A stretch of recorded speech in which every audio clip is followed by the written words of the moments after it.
find yourself by traveling out west, or if you wanna find somebody else that's better, go ahead.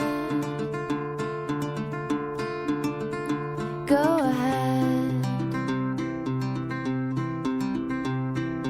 If you wanna buy a brand new fancy automobile, or if you wanna build a place up in Coldwater Canyon, go ahead.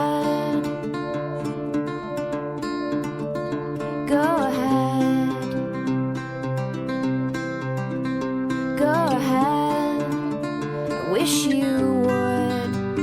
Go ahead.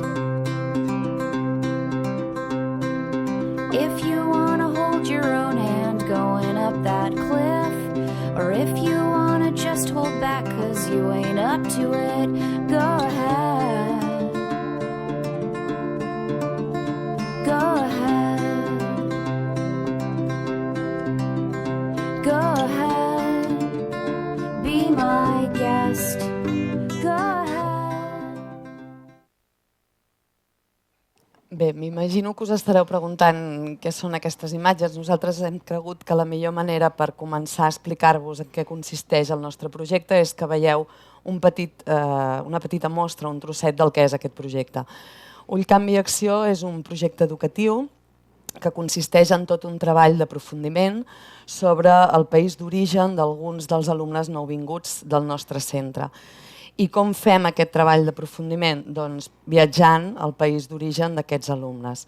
La idea és que alumnes que fa uns anys que han arribat a Olot, a la nostra ciutat, tornin al seu país i mostrin als seus companys d'on venen, quina era la seva escola, quin era el seu grup d'amics, com era la seva vida, en definitiva, abans d'emigrar.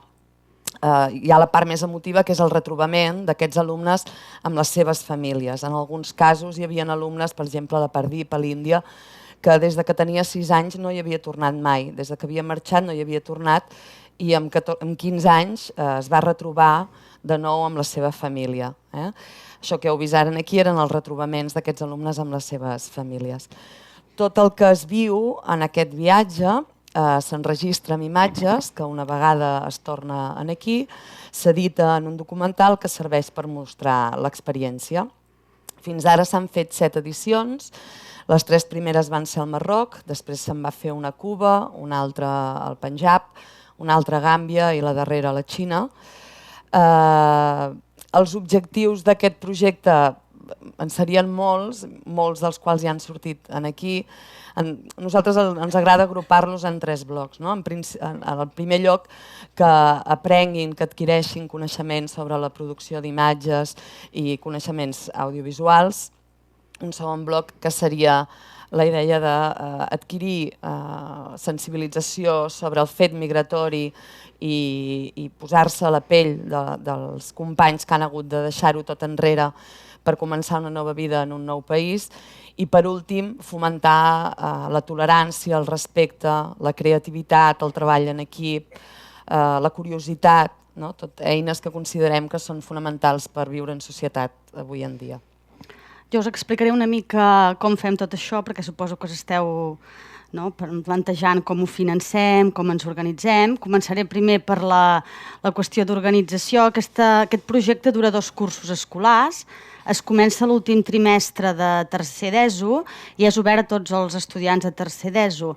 Aquí es forma primerament el grup d'alumnes amb el qual farem el viatge, que és per nosaltres el moment més complicat, perquè normalment s'apunten molts alumnes i llavors els fem presentar un escrit explicant les seves motivacions. Ha de ser alumne amb ganes d'implicar-se perquè hi ha molta feina al darrere de la preparació del documental i llavors també els fem una entrevista davant de càmera com un càsting.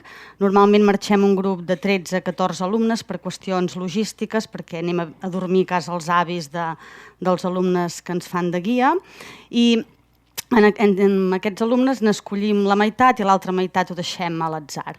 Llavors comencem l'assignatura optativa aquest últim trimestre, que molt resumidament es combinen aprendre tot el que és el món de la càmera, sobretot enfocant-ho molt amb el documental, que és el que nosaltres volem crear, i també de descoberta del país que visitarem a partir de fer-nos diferents xerrades, persones relacionades amb el lloc on anirem. Després també comencem a fer una mica el guió, passa que el guió moltes vegades canvia mentre som al destí, no? Perquè passen moltes coses. Per exemple, l'any que vam anar a Gàmbia, el fil conductor sempre és el mateix, no? Un alumne que torna al seu país d'origen, es retroba amb els avis, que és un moment, com ha dit la Cèlia, sempre molt emotiu, i després veiem la seva escola, coneixem els seus amics i tot el que van deixar allà abans de venir cap a Olot, però a vegades ens trobem coses que van apareixent, no? Per exemple, a Gàmbia teníem molt clar que ens feia gràcia anar a una escola corànica on hi estudiava un exalumne del nostre institut, però primer ens pensaven que no ens deixarien entrar i dos, menys gravar, i vam poder entrar i vam poder gravar, no? Llavors coses com aquestes que cada edició ens hem trobat fa que canviï moltes vegades el guió del documental que preparem. La segona fase de l'assignatura seria ja el viatge en si, això que us expliquem, normalment sol durar de 10 a 15 dies, i la tornada és l'edició que els alumnes ja fan quart d'ESO quan fem l'edició, sol durar de setembre a febrer, editem amb un programa que és el programa iMovie, que és un programa molt senzill, i sí que la idea és que ho fan sempre tots els alumnes amb el nostre suport, però des d'escollir les imatges, posar la veu en off, escollir la música, ho traduïm al castellà, a l'anglès, és un procés que fan ells, i és important dir-vos que això ho fan en horari extraescolar, i també que això ja no se'ls hi puntua per dir una cosa, no? Perquè a vegades estan molt pendents de la nota que tindran, i això ja forma part del projecte un cop s'ha acabat, i un cop tenim el documental fet, l'estrena es fa a Olot, hi ha una mostra de documentals internacional, l'estrenem allà i a partir d'allà en fem difusió a tots els instituts que ens ho demanen, entitats, associacions, amb la idea de sensibilitzar al màxim. Com ho paguem tot això, no? Perquè, esclar, estem dient ens anem a Xina, tot això. La cosa va començar aquí més a la vora, no? Anant al Marroc, i una part important la paguen les famílies, però després comptem amb el suport de l'Ajuntament d'Olot, hi ha un Consell Municipal de Cooperació i Solidaritat que donen unes ajudes molt importants per projectes de sensibilització, i des del principi ens han recolzat i creuen que és un projecte important. Llavors hem fet micromecenatge que ens serveix, l'any passat vam començar i ens va anar molt bé. Moltes activitats, i després hi ha una part important que és la venda de camisetes, que pot semblar que no, però a vegades hi ha hagut alumnes que s'han autofinançat el viatge. També dir-vos que no anem de grans hotels ni molt menys, que anem en plan molt tiradillo, vull dir que sí, que és complicat, però també una cosa que em deixo, hem guanyat alguns premis que també hem pogut reinvertir-los aquí.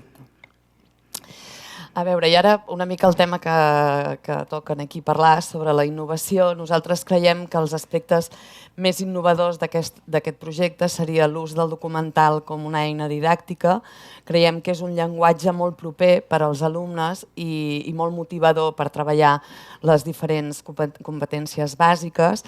Per una altra banda, el documental serveix com a eina, com a fil conductor, perquè els alumnes vegin que els documentals no és allò llunyà que a vegades passen a la televisió i que no sabem molt bé, no ens interessa gaire, sinó que serveix per parlar de temes, per reflexionar sobre temes que són del seu interès i que els hi toquen de prop. A part d'això també parlaríem el propi viatge, no és un viatge que entri dintre dels típics circuits que es poden fer més convencionalment en un institut de final de curs o en un intercanvi, sinó que són destins poc habituals. Creiem que els estem oferint la possibilitat de conèixer noves cultures d'una forma molt enriquidora, no? Tenen l'oportunitat, a part de que hi ha molts que és la primera vegada que viatgen a un lloc tan llunyà, doncs tenen la possibilitat de relacionar-se, d'interrelacionar amb les persones del país. Com ha explicat la Tona, convivim amb les famílies, dormim amb les famílies, mengem amb ells. Per tant, viuen el dia a dia plenament de la nova cultura, no? Per una altra banda, ja per acabar, nosaltres creiem que un altre factor innovador, que tot i que ja se n'ha parlat també aquí, és que els propis alumnes actuen com a agents multiplicadors dels valors que es treballen amb el projecte. Tots aquests valors que hem dit que els intentem transmetre, a vegades si és un adult el que els intenta transmetre aquests valors, potser els hi queda més llunyà. En canvi, si són els propis alumnes els que els hi parlen dels temes que a ells els interessen, sembla que els hi arriba més. Quan nosaltres fem la difusió, la Tona us ha explicat que fem l'estrena a la mostra de documentals olot.doc, però després anem per diferents instituts, per diferents associacions. Sempre són els propis alumnes els que fan les presentacions, els que expliquen el projecte, i després sempre es deixa una estona per al debat i per les preguntes. Només dic que quan passem el documental als instituts normalment sempre hi ha un silenci absolut a les aules, cosa que a vegades costa una mica d'aconseguir, depèn del que estiguis explicant, i moltes vegades ens hem trobat que sona el timbre i ningú s'aixeca de la cadira, no? I per nosaltres això és el que realment és un dels èxits del projecte. Si us interessen veure els documentals, estan tots penjats en el blog d'Ull, Canvi i Acció. Allà teniu l'enllaç amb els 7 documentals que podeu veure quan vulgueu.